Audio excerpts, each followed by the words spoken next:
Bonjour les amis, aujourd'hui nous allons décortiquer les différences entre React.js et React Native. Êtes-vous prêts à vous plonger dans le monde du développement web et mobile? C'est parti. React.js et React Native sont deux technologies populaires avec un tronc commun, mais qu'est-ce qui les différencie?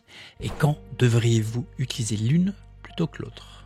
Lequel commencer par apprendre? Nous allons explorer leurs similitudes et leurs différences, certaines flagrantes et d'autres assez subtil. À la fin, vous aurez les moyens de prendre une décision éclairée pour votre prochain projet. Et je compte vous fournir des conseils pour les cas où vous souhaitez utiliser les deux. Mais avant de commencer, mettons d'emblée les choses au clair. React.js est utilisé pour construire les interfaces web, alors que React Native est principalement utilisé pour développer des applications mobiles. J'imagine que ça, vous le saviez déjà. Après tout, il y a un indice dans les noms.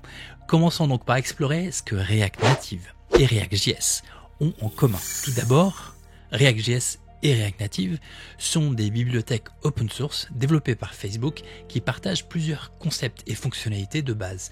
En particulier, React.js et React Native partagent le même noyau React qui comprend les algorithmes sous-jacents pour la gestion de l'état, des composants et du rendu. Si vous êtes familier avec React.js, vous ne devriez avoir aucun mal à vous adapter à React Native et vice-versa.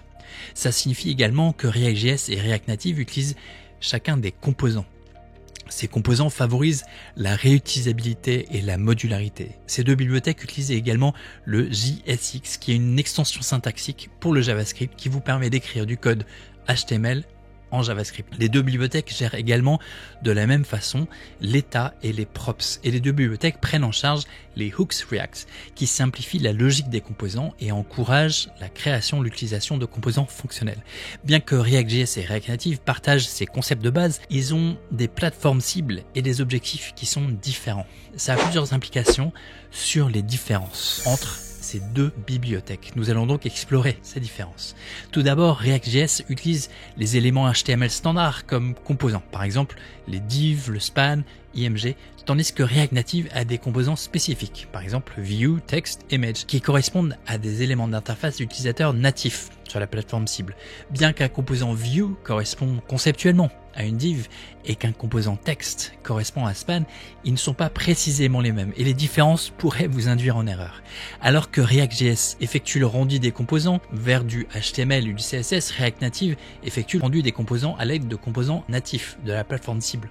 De la même manière, React.js utilise le CSS standard pour le style et les mises en page. Avec React.js, vous pouvez utiliser des classes, des media queries et des animations avec le CSS. React Native, en revanche, utilise un sous-ensemble du CSS.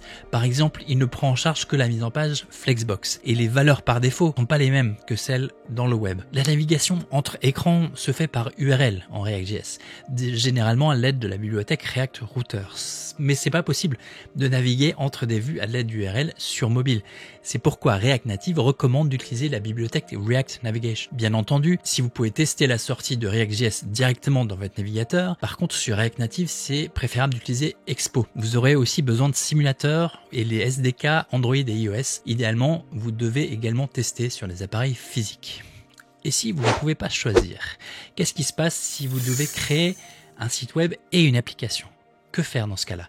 La meilleure solution consiste à partager du code entre React Native et React.js, ou plus précisément entre React Native et Next.js, qui devient rapidement l'implémentation de référence des sites web basés sur React, comme j'ai pu en parler dans cette vidéo. Et la meilleure voie dans ce cas-là, c'est d'utiliser une configuration de type monorepo qui vous permet de partager du code et de la logique entre les deux applications.